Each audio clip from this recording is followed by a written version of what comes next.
The month of October 1988 in Derry, Maine.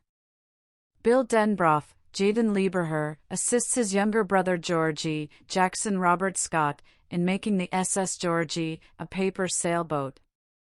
Georgie wants to go outside in the pouring rain to sail it, but Bill is too sick to join him. Georgie runs out to play, and the brothers hug. Georgie sails down the street in his boat. He pursues it and accidentally hits a roadblock. The boat sails to the end of the street before collapsing into the sewer. Georgie rushes to get it, fearful that Bill will be enraged. A pair of yellow eyes appear as he looks into the sewer. They are the property of a being known as Pennywise the Dancing Clown, Bill Skarsgård. Pennywise speaks to Georgie in a playful tone before offering him his boat back. Pennywise grabs Georgie's arm and sinks his massive teeth into it as he reaches for it. Georgie's arm is severed, and he is left crying for Bill before being dragged down into the sewers. After 8 months. June 1989. Mike Hanlon, chosen Jacobs, is introduced as his grandfather Leroy. Stephen Williams forces him to kill a sheep with a nail gun. Leroy instructs the boy before carrying out the deed himself. Today is the last day of school. Bill and his friends Richie Tozier, Finn Wolfhard, Eddie Kaspbrak, Jack Dylan Grazer, and Stanley Uris, Wyatt Olaf, all members of the Losers Club, are off to begin their summer. Unfortunately, they come into contact with the school's psychopathic bully Henry Bowers, Nicholas Hamilton, and his thugs Patrick Hochstetter, Owen Teague, Victor Chris, Logan Thompson, and Belch Huggins, Jake Sim. After the punk mocks Bill's friends, Henry approaches Bill threateningly until he notices his father, Officer Bowers, Stuart Hughes, standing behind Bill. He walks away after licking his palm and smearing it on Bill's face. Beverly Marsh, Sophia Lillis, is smoking in the restroom. Bev is taunted and accused of being a slut by a group of mean girls led by Greta, Megan Charpentier.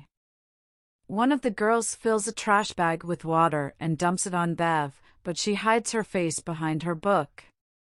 Beverly meets the new kid, Ben Hascom, on her way out of the building, Jeremy Ray Taylor. He is bullied because of his weight, and he has no friends. Ben appears to develop feelings for Bev after she signs his yearbook. When Bill returns home, his father Zach, Jeffrey Poundset, chastises him for building a model of Derry's sewer system with tubes because he still believes Georgie is only missing. Zach advises him to accept Georgie's death. Mike goes to the butcher shop to pick up some meat.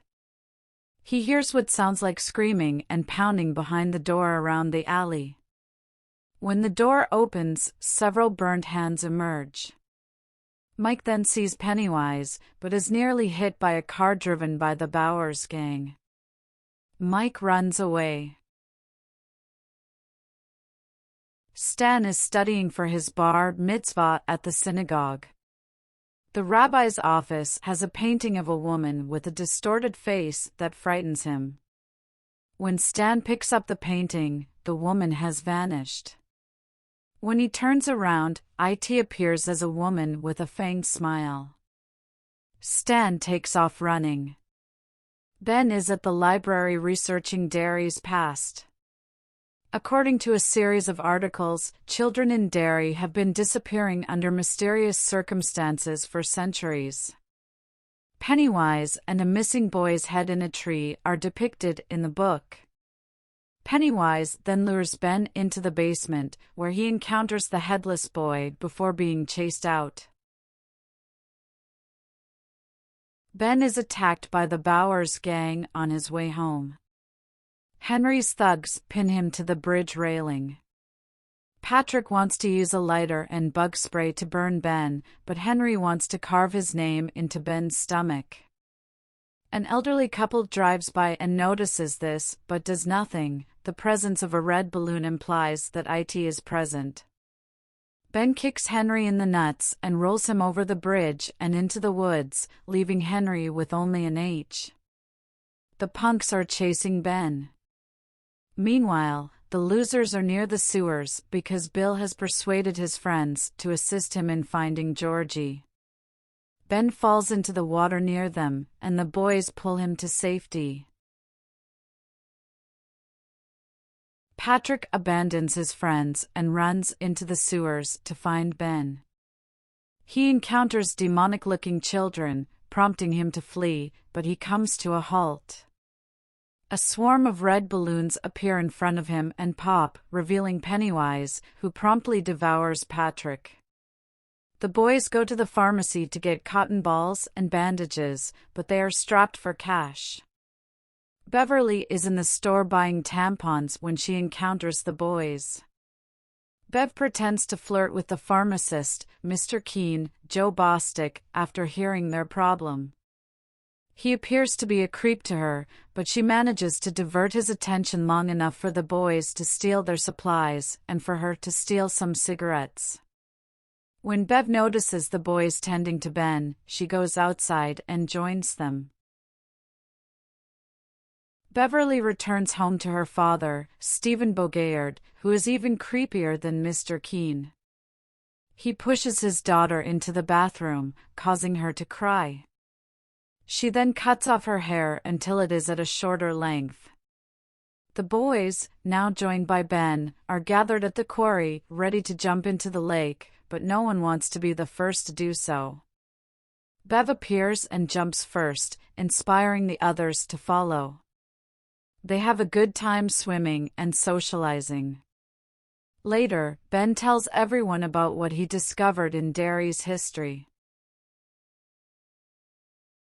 Eddie is on his way home when he comes across the abandoned house on Neibolt Street. Eddie is attacked by a leper, Javier Botet, and forced to flee through the house's yard.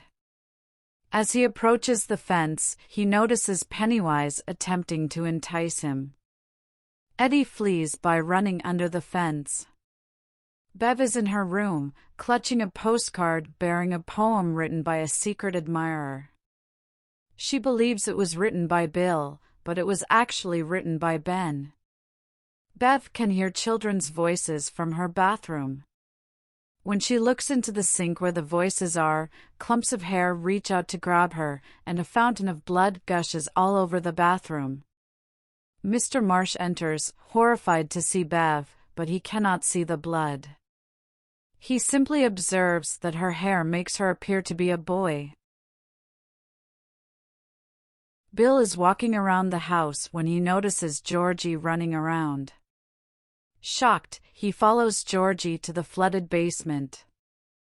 Georgie takes a step forward and invites Bill to join him, saying, "We're all floating down here.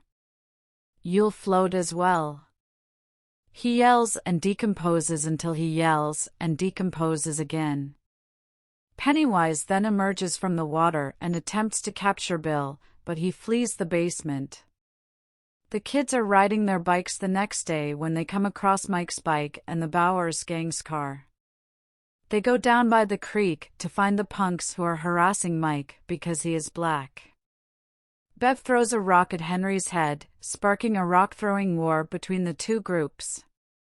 As Henry is knocked unconscious, Mike runs over to the loser's side, while Vic and Belch flee. Bill mentions what he saw in his house as the kids walk away with Mike. Eddie confirms that he has seen Pennywise. Mike describes what he saw and how his old house was burned down by racist goons and his parents died trying to break down the door to his room, their skin melting to the bone. Richie is the only one who hasn't been haunted, but he is afraid of clowns. The kids go to Bill's garage and use a projector to look at a map of Derry. They notice that the sewers are connected to the Neibolt residence, where IT resides. The projector then begins to work on its own, displaying images of Bill and Georgie with their parents, but with Pennywise's face superimposed over their mother. They knock the projector over, but it continues to play until Pennywise fully emerges from the screen and attempts to kidnap the children. They are able to escape the garage before he can harm them. The losers go to the Neibolt house to confront IT. Bill, Richie, and Eddie enter the house, while the others stand guard outside. Richie freaks out when he sees a missing poster of himself, but Bill reminds him that it's not real.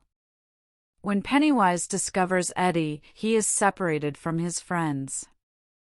He falls through the floor and breaks his arm in the kitchen. Bill and Richie attempt to reach him through 3 different doors. When they open the first door, they find a headless girl.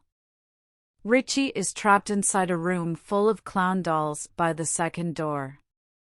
He notices a coffin containing a dummy of himself. He closes it, and Pennywise leaps out. He attempts to attack Richie, but he flees the room. Pennywise returns his focus to Eddie, but Bill and Richie reach him before the clown consumes him. Beverly then appears and drives a spear through Pennywise's head, forcing him to flee. After seeing Eddie's broken arm, Eddie's mother forbids the losers from hanging out with him. Bill and Richie then fight after Richie claims that their pursuit of Georgie has nearly killed them. The losers split up because the other boys are too scared to continue. It's now August, and the kids have gone about their daily lives. Eddie goes to the pharmacy to pick up his asthma medication, only to have Greta, the pharmacy clerk, inform him that they are placebos. She then scribbles "loser" on his cast arm. Henry is shooting things with his father's gun with Vic and Belch. He orders Belch to bring him a cat to shoot, but Officer Bowers arrives to take Henry's gun. He then shoots the ground around Henry's feet in order to humiliate him and expose him as a coward in front of his friends. Henry later notices a red balloon on his mailbox. IT delivered a knife inside. He goes inside while his father is sleeping and the TV is on. A woman and her children appear on the screen, all urging Henry to murder his father. He accomplishes this by inserting the knife into his neck and allowing him to bleed to death. The children on television, all of IT's victims, then begin chanting, "Get them all! Get them all!" Beverly's father tries to act on his lust for his daughter at the Marsh house. She fights him off and flees to the restroom. When Mr. Marsh arrives, Bev kills him by whacking him across the face with a toilet lid. Pennywise finds her and takes her just as she is about to leave. Bill passes by Bev's house and discovers her father dead in the bathroom, with the words "You'll die if you try" written in blood on the wall. He realizes Bev has been kidnapped by IT and goes to make amends with his friends in order to save her. Eddie's mother forbids him from leaving and joining his friends when they arrive, but he defies her when he confronts her about the placebos. He abandons her in favor of his friends. The boys visit the Neibolt home and discover a well where IT lives. They descend a rope, but before Mike can descend, Henry appears and attacks him. He begins to pull the rope up to keep the boys from climbing back up. Henry tries to kill Mike with the nail gun he brought, but Mike fights him off and manages to push him down the well, apparently killing him. Moving deeper into the well, Stan is attacked by IT in the form of the woman from the painting. She chomps on his head, but the boys scare it away and console a humiliated Stan. All of the boys proceed deeper into the well, where they discover IT's lair. All of the children he's abducted are floating up in the dead lights in some sort of trance. Bev is discovered floating by the boys. They drag her down, and Ben kisses her to break her trance. Georgie then emerges from the shadows, which Bill notices. Georgie tells Bill that he missed him and was expecting him to come get him. Bill hugs his brother, but he recognizes him as Georgie and shoots him in the head. His body writhes on the ground until he transforms into Pennywise, the dancing clown. The clown attempts to murder the children, but they fight him off until he has his grip on Bill. Pennywise gives the others the option of dying together or leaving him alone with Bill. Bill tells them to flee, but Richie is the first to resist. The kids then begin beating Pennywise until he is rendered powerless, unable to harm them because they no longer fear him. Pennywise flees into the darkness before Bill can deliver the fatal blow to the clown's cracked skull. The kidnapped children then fall to the ground. Bill then comes across Georgie's raincoat. He realizes Georgie is truly gone. Bill sobs as his friends gather around him and embrace him. September has arrived. Should IT ever return, the losers swear a blood oath to return to Derry in 27 years. They chat for a while before gradually departing, with only Bill and Bev remaining. She is now relocating to Portland. Bill runs up to her and kisses her as she walks away. End of Chapter 1. Thanks for watching. Please subscribe my channel.